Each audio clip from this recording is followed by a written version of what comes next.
Usai menangkap pelaku utama, Satuan Reserse Kriminal Polrestabes Makassar kembali menangkap 4 pelaku penganiayaan lainnya di Jalan Barawaja, Makassar, 23 April lalu.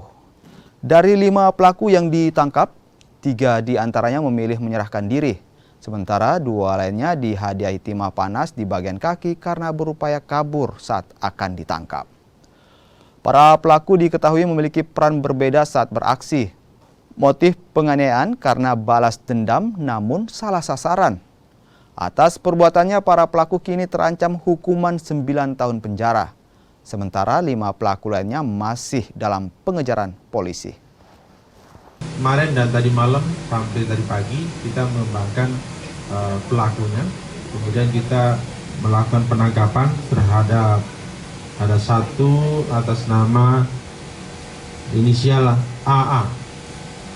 Ini juga merupakan salah satu residivis yang sudah menjalankan putusannya tahun 2020 dalam kasus yang sama. Kemudian untuk yang lain ada 3 pelaku, yaitu diantaranya inisial MS, kemudian MR, dan AA. Jadi sampai saat ini kita sudah mengamankan dan sudah melakukan proses dan sudah dilakukan penahanan.